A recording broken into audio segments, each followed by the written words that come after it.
Welcome back to Gypsy Rose Papery. Dolly here. Today, as you saw by the thumbnail, we're going to be making some file folders that also double as like floating pockets / tuck spots. So we'll jump right into it here. You're going to need some scrap paper. I'm just going to use some plain coffee dyed cardstock that I had lying around.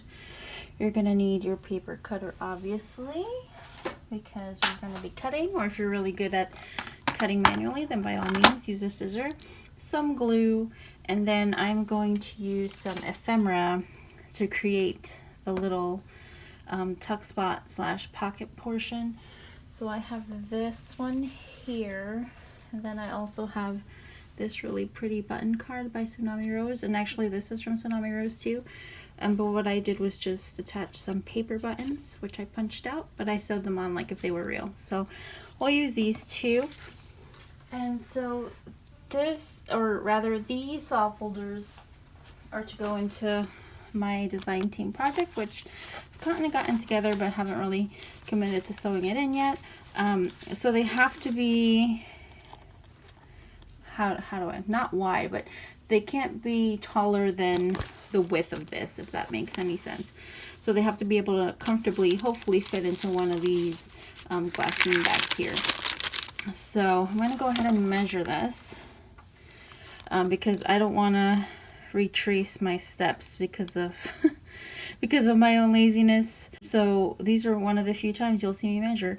So I'm going to cut it off. It says about 3.5, but I'm actually going to cut it off at about 3 and let's see, 3.25 is where I'm gonna want to cut off the height of that file folder. So 3.25 will be how high this file folder will be folded over, and so the front part of it will have to be a teensy bit smaller than 3.25 because you're gonna want the back part to peek up over the front part if we're making it as a file folder. So this is what I'm gonna do. Oops, my little paper trimmer came apart here. Okay, so I'm gonna make that front flap at 3. Okay, I'm just going to make a mark with the bone folder, so right there, and then that way I know that from here onto where I cut is going to be 3.25, so right there. So now I can go ahead and cut. Okay, and so actually I should have just used my other paper cutter because my other paper cutter is actually a scorer as well. So I'm going to want to score at the 3 mark where I just did that little mark with my bone folder, and score at that mark.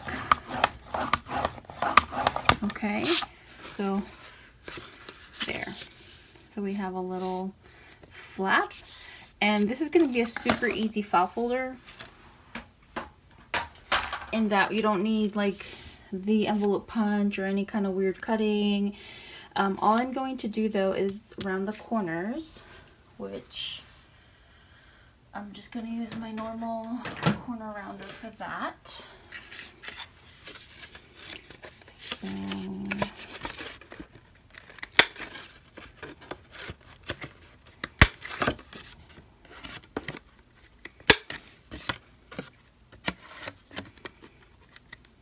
okay.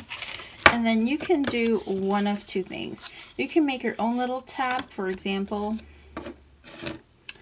I'm gonna cut this one out of here. First I'm gonna round the corners though. And then you can make your own little your own little tab. Like so.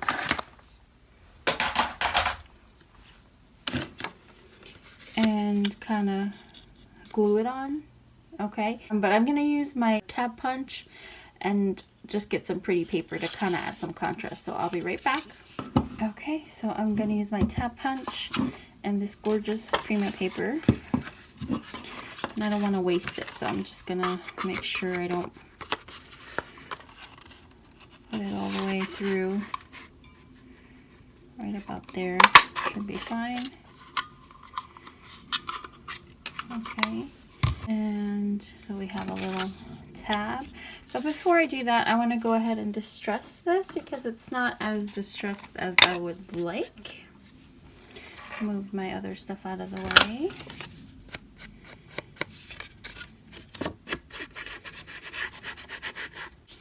Okay, and I'm also gonna distress the little tab and be extra and do it on both sides. Alright, and then it's just a matter of deciding where you would like it. If you want it at the top there, I like it down here somewhere close to the middle, so that's where I'm gonna place it. And I'm just gonna make sure that I stick it on there pretty straight.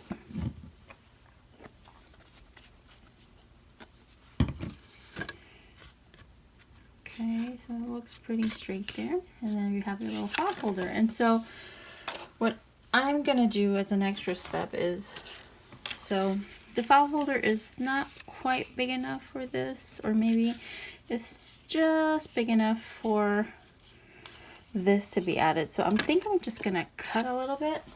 We are going to glue this down, but just to make it consistent, I'm gonna go ahead and punch the corners on this one as well.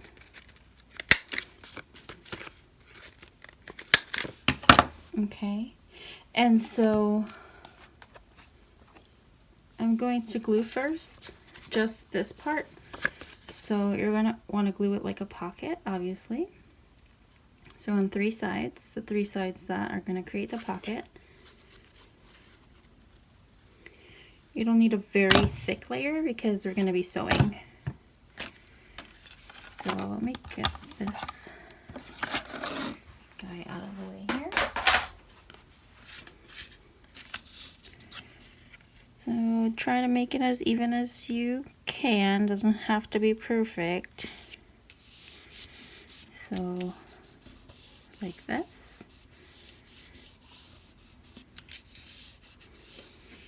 Okay, and we're gonna sew this shut too. So basically we're gonna sew the outside of this, but then we're gonna go and sew the actual file folder closed, so it's just like a little pocket.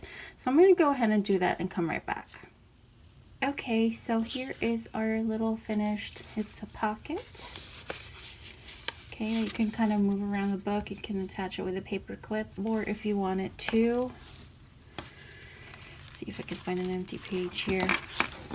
You could even stick it on here as another. It would be a triple pocket, because you'd have one here, one here, one here, and then what would be cute is that the little, depending on how far out you glue it, the little tab would stick out.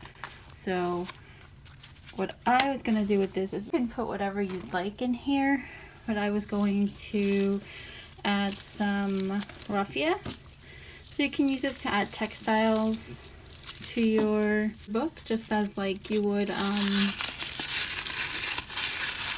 ephemera.